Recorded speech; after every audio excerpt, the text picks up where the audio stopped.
Like any living organism, a regenerative organization is constantly changing. Now, it's not always obvious what direction that change should go, which things to prioritize, what risks to take. So when we talk about power in an organization, what we're talking about is the ability to shape that change. So in this unit, we're going to be talking about the philosophical orientation to power within an organization. And in the next unit, we'll be sharing lots of tools and frameworks for practical implementation of that orientation.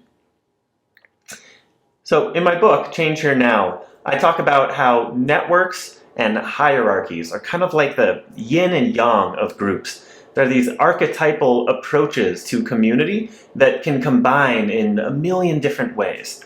So for this unit, we're going to explore how each of these archetypal patterns show up, first in the more than human world, and then we can see how that informs how they show up in organizational dynamics. Let's start with hierarchies, or what we might call branching patterns. We see these in watersheds, in trees, in the veins of leaves, in our own body in the form of our circulatory system, as well as our lungs. What do all of these different branching patterns have in common? Well, they're all about a one-way flow of information or materials. We find these patterns in the more than human world where the conditions are relatively predictable and stable. This pattern is able to scale up really well. Think of the way a little brook flows into a creek, which flows into a stream, which flows into a river, which turns into a huge wide body, right? So it's fractal. It gets really large and really small. And it's also efficient. It's a very efficient way of distributing materials and information. Let's turn now to this other pattern, networks or webs. We see these all over nature too. In our own brains, we see them in the neurons. Underground, we see them in the mycelia, the kind of underground threads of the fungal kingdom that connect to one another and very often to the roots of all kinds of different plants. We see them in the very structure of how ecosystems work, in this web of relationships of predation and symbiosis. Networks and webs are all about a two-way flow of materials and information. They exist where innovation and adaptability are really important, where conditions are always changing. The downside to networks is that they consume a lot of resources, especially at scale. Think about how much energy it takes to maintain all of those individual connections as opposed to just one set of branches. Just to go back to the example of our brain, it's about 2% of our body by weight, but all of those neurons require 10% of our brain's oxygen in order to be well resourced. On the other hand, networks are more resilient. If you think about cutting off one of the branches of a branching system, everything down from that branch can no longer communicate with the rest of the system, and usually it withers away and dies. But in a network, because you have multiple points of connection between each element, it can always adapt as different conditions change and certain connections might get severed.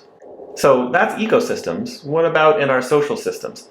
Well, in terms of organizations, that branching pattern, we usually know that as hierarchy. In terms of power, you could call it power over. Indeed, hierarchies are the building blocks of the contemporary society that we live in. We see them in our government, in the armed forces, in most large businesses, in school districts, even in the way our streets are designed. It makes sense that things are so branching or hierarchical given our current society's values of efficiency, scale, and control.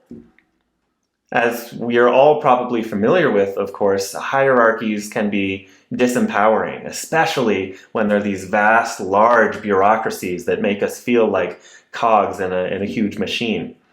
All that said, hierarchies can still be useful. Indeed, we do see them all over the natural world. They do have a purpose. It's just that this natural pattern has been abused by our society. It's been used so much and at such a large scale that it's become extractive and harmful. Shifting to networks and how they show up in our social systems, They're essentially what we call democracies, or in power terms, power with. We see networks in the structure of our internet, in the way organizations collaborate between each other, in the way members of a team informally get together and make decisions, and in consensus-based groups. If you've been part of any one of those social systems, you know that networked social structures are often more time-consuming. Just like with our brain, requiring all that energy, making decisions in a big group in a very democratic way can take a lot more time.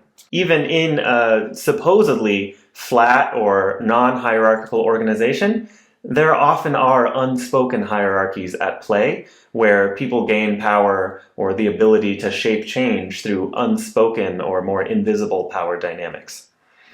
So, neither of these clearly are inherently good or inherently bad. Rather, as a steward of your organization, your goal is to combine these two archetypes in ways that fit your social landscape, your needs, your personality, the personalities of your team members, beneficiaries, etc.